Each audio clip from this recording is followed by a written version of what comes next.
Bismillahirrahmanirrahim. Assalamualaikum warahmatullahi wabarakatuh. Selamat pagi teman-teman, khususnya kelas 6A, 6D, apa kabar? Alhamdulillah kita bisa bertemu di pertemuan yang kelima ya, sesuai target materi yang Ibu ingin sampaikan kepada teman-teman semua. Di pertemuan yang kelima ini masih dengan kata kunci yang sama, semua bisa bisnis, yang mudah yang sedekah, insya Allah ya teman-teman. Baiklah, Ibu akan menyampaikan materi mengenai bagaimana merintis usaha dan modal pengembangannya. Karena sebelumnya kita sudah bicara mengenai produk, merek, dan kemasan.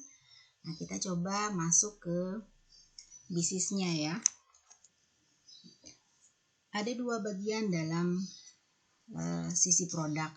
Apakah itu produk cara memasarkannya secara trading ya, sebagai dropship atau reseller, atau teman-teman selain juga memasarkan, teman-teman mengolah sendiri produk tersebut ya, sebagai produk manufaktur ya, lebih dikenal. Ada proses pengolahannya. Ada 4 data pembanding sederhana yang Ibu ambil.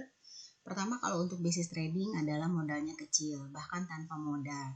Banyak sekali bisnis-bisnis yang bisa teman-teman lakukan dalam hal ini ya, sebagai dropship, sebagai reseller, teman-teman. Banyak sekali ya produk-produk yang bisa teman-teman lakukan sebagai reseller ya dari produk tersebut.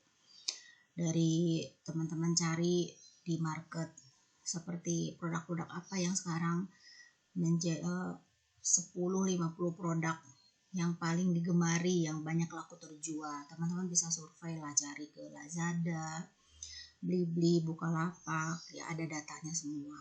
Teman-teman bisa sebagai reseller dari mereka ya, tanpa modal. Teman-teman hanya berpikir bagaimana cara memasarkannya. Teman-teman cari marketnya, cari customer yang ingin beli produk tersebut tanpa resiko di sini ya. Modal kecil. Maaf sebelum masuk ke resiko ya, tanpa modal.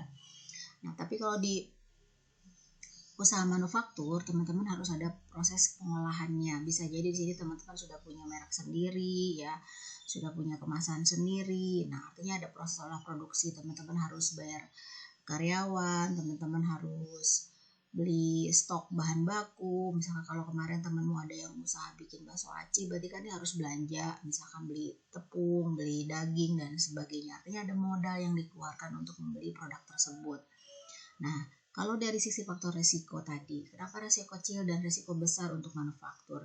Resiko kecil tanpa ada resiko kegagalan dalam proses olah produksi. Misalkan kalau di sini ada resikonya ya, besar kecil tergantung nanti size dari produknya, size dari usahanya teman-teman ya, berapa modal yang dikeluarkan. Ada faktor kegagalan ketika misalnya teman-teman salah membuat resep, salah membuat adonan, ada miss, salah apa itu sengaja atau tidak, artinya di sini ada faktor resiko. Jadi harus lebih cermat dalam memitigasinya ya teman-teman. Nah, profit di-create pasar dan profit lebih besar.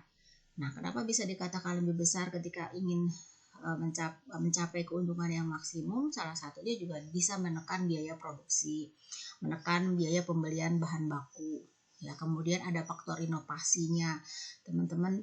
Walaupun misalkan produk tersebut ada beli jadi, tapi teman-teman merubah merek, berubah kemasan dengan ada inovasinya ya di sini. Artinya pengolahan ini bukan berarti juga dari bahan supplier. Misalkan teman-teman kan ada perlu tepung ya kan, apakah teman-teman kan tepungnya beli jadi kan, apakah ada juga yang sampai misalkan tepungnya pun bikin, karena kalau sudah memang dari hulu ke hilirnya memang sudah sampai, bisa jadi demikian.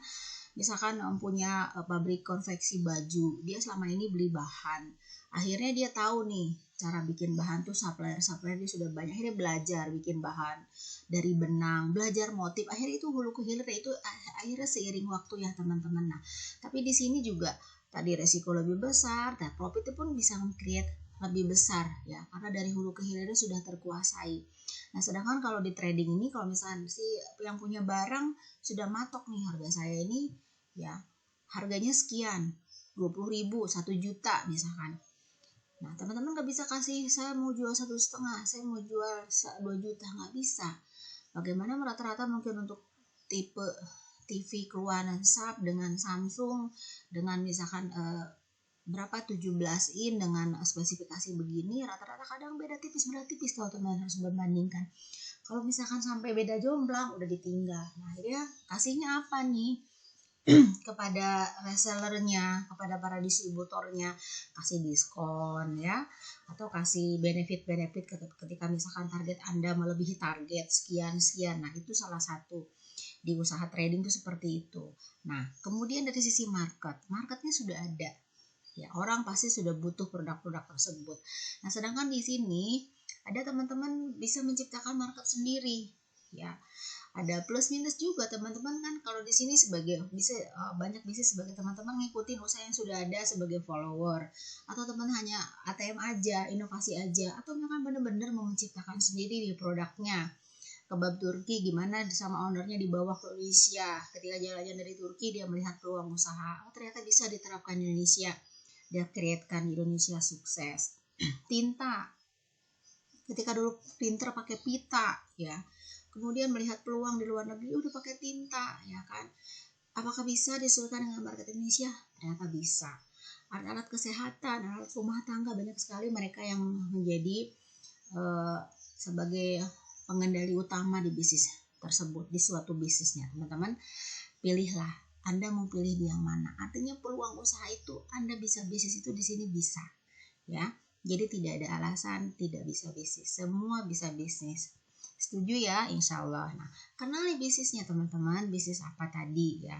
Nah, baru dari situ teman-teman harus belajar nih, bagaimana bisnis plan saya, bagaimana nanti marketing plan saya dalam memperoleh keuntungan dalam penjualan saya. Nah, sebelum masuk ke situ, nah kenalin dulu nih beberapa bidang usaha yang teman-teman bisa terjun sebagai usaha pemula, sebagai pengusaha wirausaha pemula di sektor UKM UMKM. Banyak sekali, ini hanya satu pilihan aja membuka mindset teman-teman. Apakah di semua sektor industri yang sekian ibu sajikan ini teman-teman bisa berperan. Sektor kecantikan bisa, walaupun teman-teman sekarang backgroundnya ekonomi ya, bisa kursus pelatihan singkat, apakah itu kecantikan, raut muka dari ujung kaki ke ujung rambut ke ujung kaki ya, itu banyak sekali pengolahannya teman-teman. Kalau mau berbisnis di bidang itu, wah, ya sudah ada kan marketnya, ya udah jelas market. Teman-teman nanti peluangnya gimana untuk saya terjun ke sini, harus pintar juga cari market plan-nya nanti, marketing plan-nya, tidak hanya sekedar bisnis plan aja ya.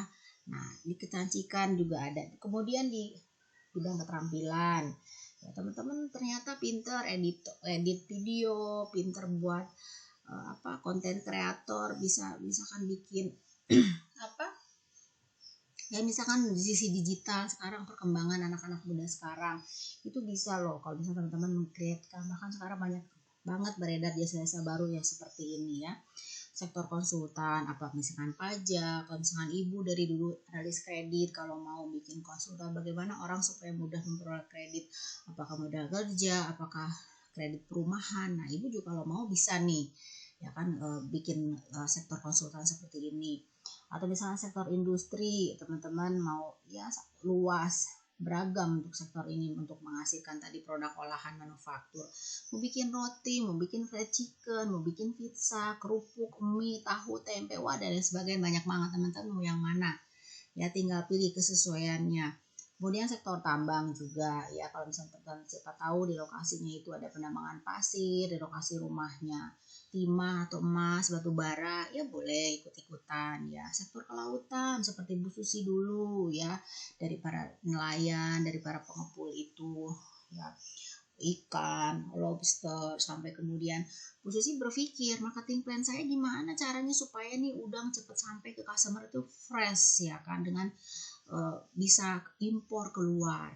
Akhirnya kan ada jalan melalui pesawat udara, ada peluang, akhirnya kan beli pesawat. Nah ini kan semua awalnya dari situ dulu, Bu Sis, sampai tidur-tidur di pengepul ya kan. Nah teman-teman melalui proses itu nggak seperti itu? Nah itu belajar dari pengusaha beliau sukses seperti beliau ini. Atau perikanan deh, budidaya ikan lele ya, seperti kemarin tuh teman-teman di K3 ada juga yang mengarahkan penduduk budidaya ikan lele, ikan tawar, ikan hias lah dan sebagainya. Agribisnis, teman-teman mau nanam pisang, jeruk, yang sekarang tuh yang lagi misalkan di pot-pot apa semua ya. Apalagi sekarang di musim corona ini, teman-teman cari peluang ke agribisnis juga bisa ya. Atau misalkan ke perdagangan ya. Misalkan teman-teman mau buka toko, kios ya. Apa misalkan jual bakso tadi, mie ayam tadi ya. Jualin bakso acingnya ya, mau apa wartel kah apa, rumah makan, bisa masuk sektor perdagangan. Atau pendidikan dari PAUD, TK sampai perguruan tinggi, pesantren, rumah tafis, kursus dan sebagainya. Percetakan sama ya, apakah mau fotokopi, mau sablon, cetak buku, majalah, kaos, kemuk, piring-piring, souvenir dan sebagainya ya, silahkan. Itu semua bisa dipelajari. Ada mesin-mesinnya dijual loh teman-teman, mesin percetakan sederhana seperti itu ya. Atau sektor kesehatan ya, sektor seni ya, teman-teman senang nyanyi, senang musik ya, boleh. Sektor pariwisata, mau jadi guide, mau buka kafe-kafe sederhana gitu kan di lokasi pariwisata, apapun semua di sini menjadi pilihan. Sesuaikan saya ada di mana, bisnis apa yang di minimal di wilayah saya ini, marketnya nggak usah jauh-jauh dulu ya, yang masuk dalam rutinitas saya. Nah dimulai dari situ, nanti pun ketika sudah berjalan akan mindset teman-teman akan terbuka secara pelan-pelan, insya Allah ya. Nah, kemudian di sini ada 4 cara nih untuk memulai usaha, memasuki dunia usaha itu. Yang pertama, merintis usaha baru. Start benar-benar dari awal tadi, merintis teman-teman. Ini milik sendiri ya, atau teman-teman tadi berjoin dengan 2-3 orang. Ada teman yang misalkan kamu pikir dia telaten, pinter, teliti dalam soal keuangan, pembukuan, kerapihan, atau dia teman punya relasi keluar, luas hubungan jangkauannya, relasinya sudah terlihat, misalkan kepandaian dalam hal itu, atau misalkan sudah terbukti. Atau misalkan teman-teman yang pinter marketingnya, nah berpadu padan lah, misalnya kita join usaha, bisa berpartner. Atau misalnya mau bikin berbadan hukum, PT, CV, yayasan dan sebagainya, ini bisa dalam merintis usaha baru. Nah, dengan dasar pendekatannya kemana tadi? Apakah sudah ada pengalaman di usaha yang ini? Atau justru melihat ke market nih, peluang market, meng-create tadi produk baru. Nah, ini ada 2 faktor pendekatan ini. Sebenarnya bukan juga ini sebagai satu urutan, bisa aja teman-teman menyesuaikan kebutuhan ke market, ke pasar dengan beberapa faktor pendukung ya. Banyak kan pengusaha-pengusaha yang dia nggak punya keahlian, nggak punya pengalaman nih. Kenapa orang sekarang banyak pengusaha, banyak konglomerat masuk contoh ke dunia properti, dia backgroundnya bukan properti loh, mungkin dia awalnya bisnisnya di media, awalnya bisnisnya di retail, supermarket ya misalkan gitu. Kenapa masuk properti? Apakah dia punya? Nah dia lihat kebutuhan pasar, market tuh bagus di properti sekarang, dia terjun ke sana. Bagaimana caranya? Dia hire orang-orang yang sudah terbukti expert di bidang properti. Nah, kan bisa seperti itu. Nah, ini ya, ini antara poin berdasarkan pendekatan ya. Kemudian beberapa hal yang perlu diperhatikan dalam merintis usaha baru. Nah, lihat bidang dan jenis usaha yang akan digelutinya, bentuk usaha dan bentuk kepemilikan yang akan dipilihnya seperti apa. Tempat usahanya harus di mana? Apakah tempatnya dalam arti alamatnya mau di mana? Walaupun misalkan secara online deh penjualannya, tapi teman-teman perlu gudang, perlu alamat, perlu tempat ya, identitas, artinya di legalitas harus ada. Nah tempat harus pikirin, organisasinya yang digunakan mau seperti apa, jaminan usahanya apakah ada, kemudian usahanya apakah mendukung, berpengaruh terhadap usahanya. Ini satu yang perlu diperhatikan, dipertimbangkan ya dalam merintis usaha baru. Kedua, selain merintis usaha baru, teman-teman bisa membeli perusahaan orang lain. Punya uang nih, punya modal nih, ya kan, investor kah ya, atau ya teman-teman apakah mau membelinya secara full 100% atau misalkan tadi sebagai komposisi saham berapa persennya, nah bisa juga. Nah, beberapa keuntungannya nih, ya risiko lebih sedikit. Ingat pelajaran benchmark ya.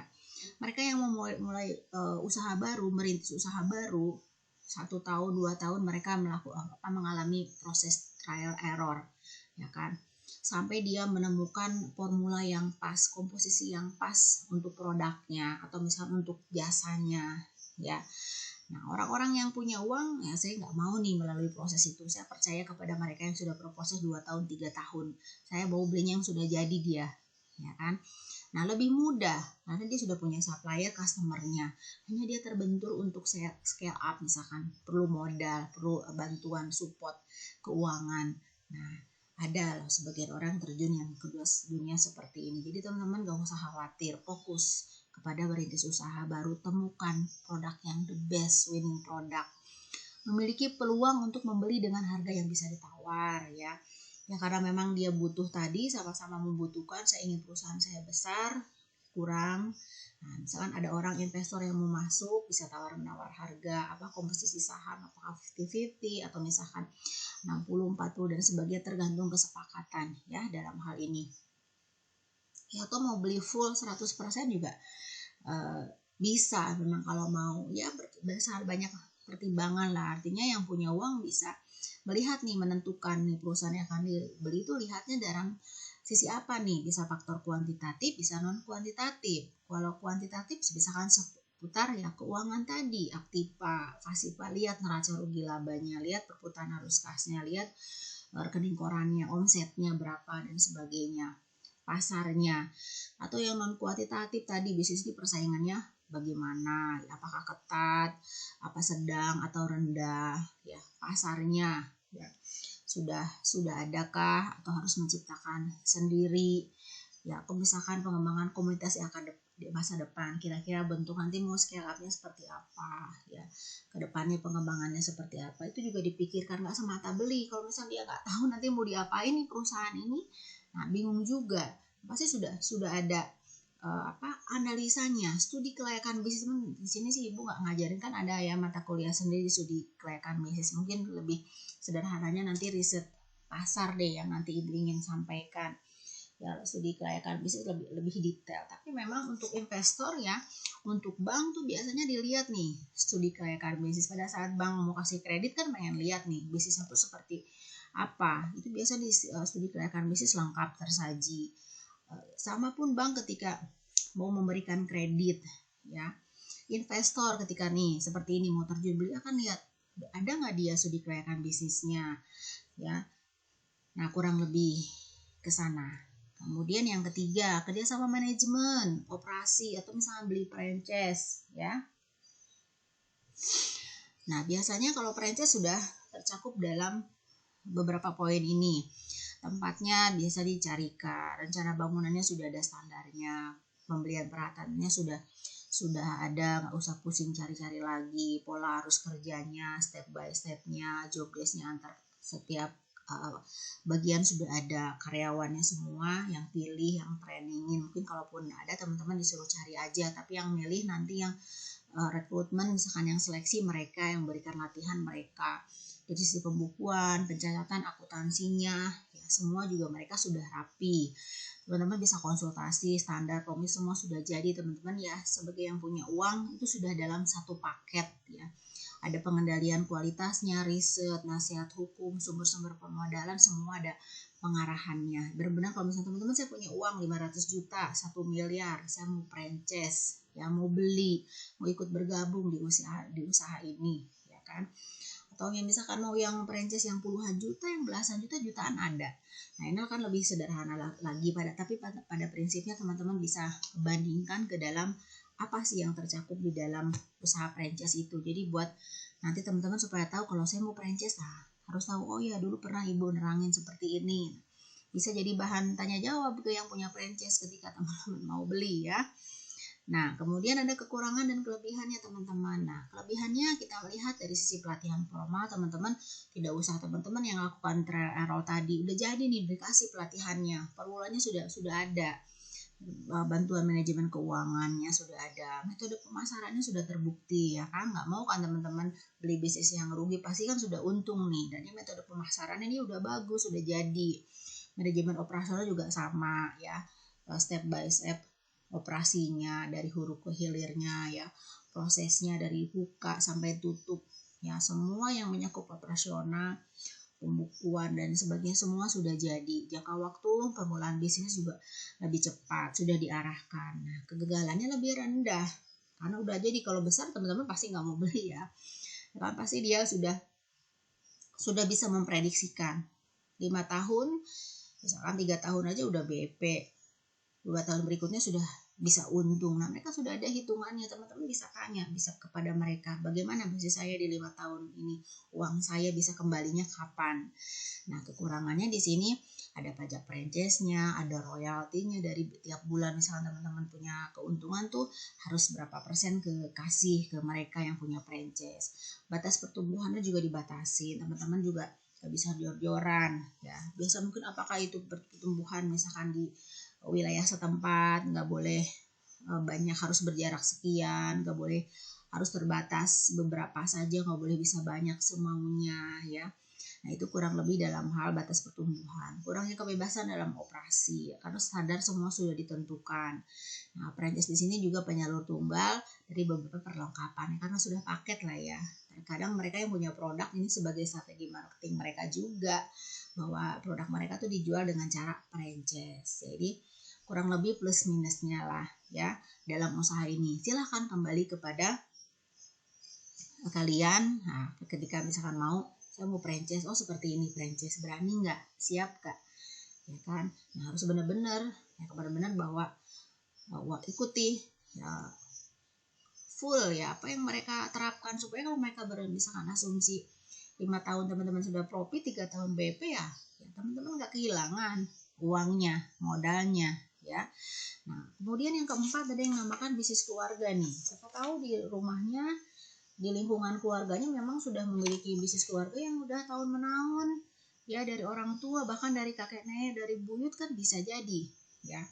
Ketika saya mau terjun aja ke bisnis keluarga karena memang siapa tahu ya, memang keluarga ya, orang tuamu sudah mengkaderisasikan kamu sudah untuk terjun ke bisnis perusahaan, ke bisnis keluarga, maaf ya, itu bisa juga, kenapa enggak ya, bagus ya. Mereka sudah punya nilai kemanusiaan di tempat kerjanya, bisa memelihara karena sudah menurun, sudah jadi ya.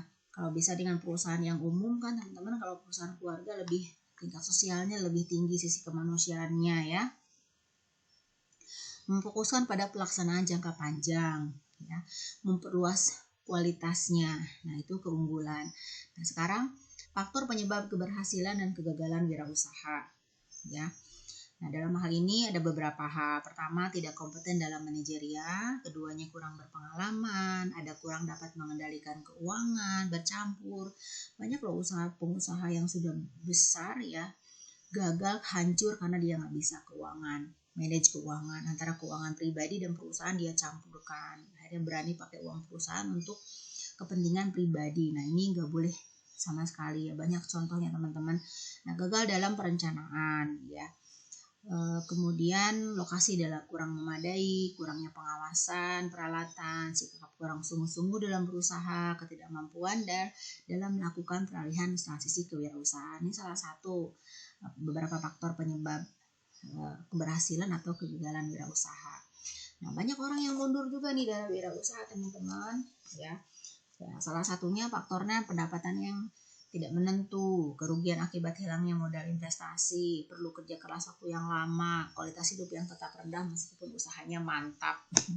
Jadi kalau dirangkum, nah ini adalah dari sisi kesabaran tadi. Berapa kali teman diuji jatuh, tapi yang luar biasanya bagaimana Anda bisa bangkit lagi. Entah itu berganti usaha, tapi memang jiwa mental wirausahanya teman-teman sudah ada. Usaha boleh berganti, tapi dengan itu teman-teman menjadi kuat, tangguh, pengalamannya bertambah. Next time ketika teman-teman, wah ternyata produk yang tepat tuh ini, bagaimana bisnis plan, marketing plan-nya teman-teman sudah menguasai dari sekian banyak kegagalan ini. Akhirnya Allah kasih keberhasilan usaha itu di tangan Anda ya kan? Alhamdulillah berhasil nih, akhirnya kamu bisa jadi usaha sendiri. Bagaimana merasakan tadi? Ya, merasakan bahwa wah, usaha ini benar-benar memberikan keuntungan saya yang luar biasa. Ya. Nah, dari situ nggak masalah sekarang ya, teman-teman nggak usah khawatir, berganti-ganti produk nggak masalah, jangan malu, jangan minder, di proses teman-teman harus melakukan itu semua sendiri, nggak usah khawatir. Sekarang waktunya, usia teman-teman masih usia 20-an, ya kan? Dengan tempaan beberapa tahun teman-teman mau ketika usaha sudah mulai terjun ke usaha 3 tahun aja, teman-teman akan sudah banyak merasakan manfaatnya, akan beda mentalnya sebagai seorang wirausaha walaupun teman-teman baru 2 atau 3 tahun.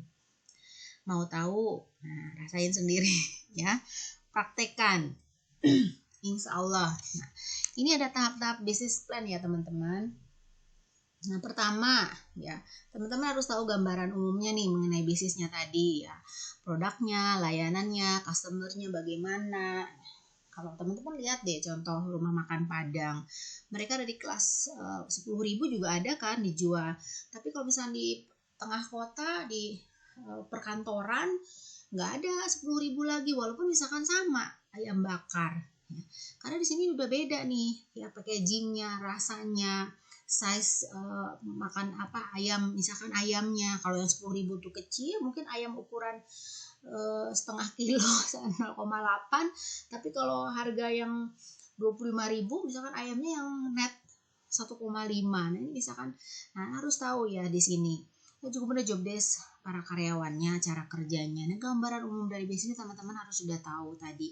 Kemudian belajar analisa bisnisnya, kompetitor, industri, jangkauan market, kemana segmentasi, targeting, positioningnya, seberapa besar produk jasa milikmu dengan kompetitor, kamu tuh ada di mana. Ya harus tahu posisi, maksud posisi itu di situ. Solusi yang bisa kamu tawarkan, ya. Kamu misalkan walaupun produknya sama, tapi kamu kemas dengan layanan lain yang kompetitor nggak kasih. Bisa jadi tadi bentuk packaging dalam bentuk franchise lah, jadi orang nggak pusing. Banyak kan orang sebagian nggak mau pusing, maunya kan jadi. Nah, pun salah satunya bisa ke arah sana juga. Kemudian apa metode teknik yang akan dilakukan ya ketika misalkan ada kendala industri yang dimasukinnya, lisensinya, perizinan, sertifikasi, regulasi, SDM. Apakah perlu sertifikasi halal dari MUI, BP POM, hak cipta merek dan sebagaimana, mulai dirumuskan, diarahkan ya. Jadi teman-teman harus cari tahu gimana sih syaratnya kalau saya pengen dapat sertifikat halal MUI, bagaimana caranya kalau saya mau mempatenkan merek saya ke BP POM dan sebagainya. Jadi akhirnya sudah ada dari awal tuh, sudah, walaupun misalkan pada saat terjun itu semua belum ada, nggak apa-apa, terjun aja, nanti teman-teman sambil belajar sesuai nanti step by stepnya, kemampuannya ya. Kalau memang sudah ada plannya di situ, insya Allah ya nanti pelan-pelan akan terpenuhi karena sudah ada plannya ini, rencananya itu. Ketiga, menjabarkan nih suatu organisasinya dari usaha kamu ini seperti apa. Sesederhana-sederhananya ya teman-teman pasti karena udah tahu apa sih jabatan, misalkan apakah tukang masaknya, apakah kasirnya, apa pramusajinya, pelayannya. Nah, hierarkinya bagaimana dari misalnya Anda sebagai owner sampai ke bawahnya. Harus jelas job desk-nya, jangan misalkan mentang-mentang seorang owner ya.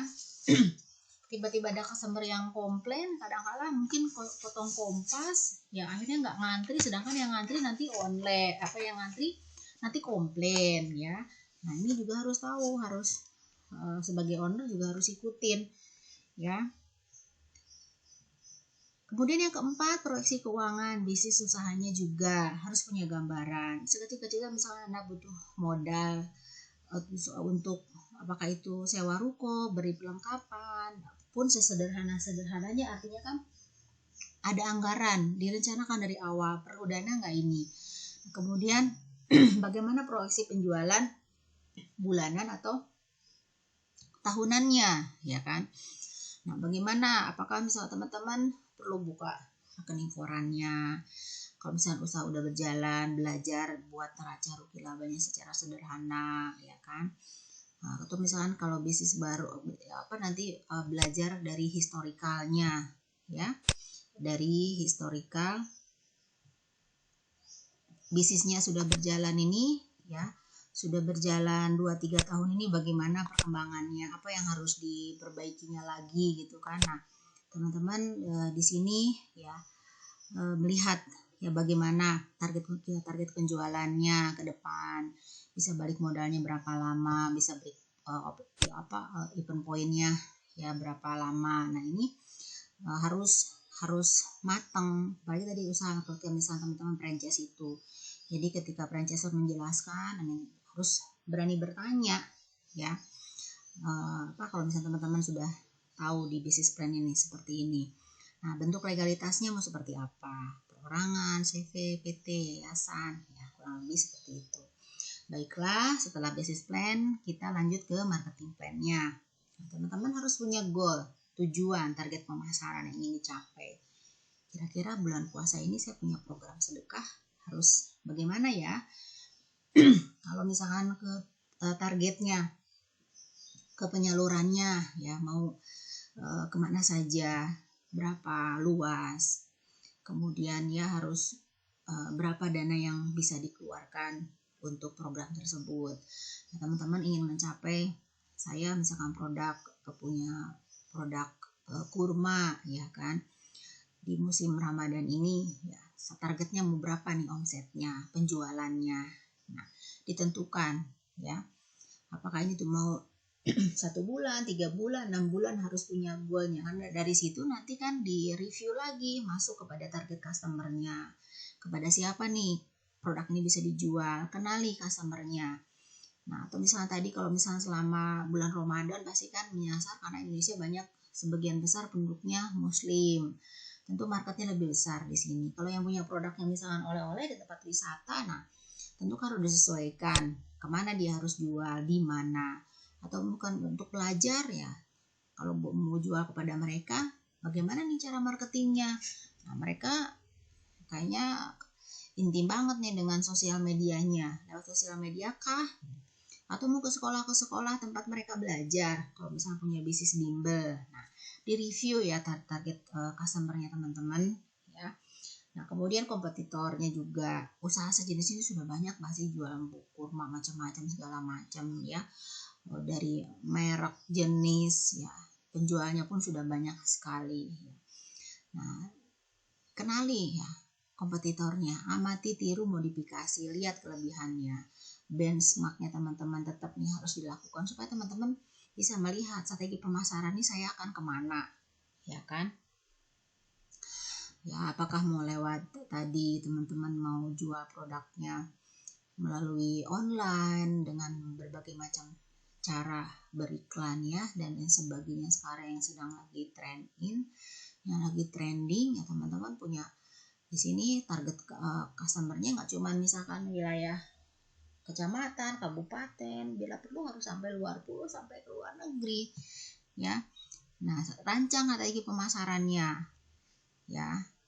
Apakah sekarang menjelang puasa, apakah misalkan 6 bulan, 1 tahun ke depan, bagaimana, mau online, offline ya, apakah misalkan mau sistem kemitraan, apa misalkan mau saya franchise-kan saja ya, saya mau merancang websitenya, mau memperluas jaringan resellernya. Nah, ini sebagai satu marketing plan teman-teman, 5 poin ini ya. Insya Allah kalau memang teman-teman sudah punya rancangan bisnis plan-nya, sudah punya rancangan marketing plan-nya, jadi tidak terlalu buta dalam memulai usaha. Ya teman-teman, tidak hanya udah usaha-usaha aja. Nah, semua pun ya perlu perencanaan yang matang. Alhamdulillah sudah sampai nih, materinya sudah selesai teman-teman ya. Terima kasih atas waktunya, mau mendengarkan, wajib mendengarkan ya sebelum kita bergabung di Gamit untuk bahan kita diskusi. Mungkin penjelasan Ibu ada yang kurang banyak, atau banyak salah, atau mau tanya jawab ya, Ibu tunggu. Amin, mudah-mudahan ridho ya dengan ilmu kita hari ini. Amin amin ya rabbal alamin. Teman-teman, nah itulah materinya. Nah baiklah, terima kasih ya. Assalamualaikum warahmatullahi wabarakatuh.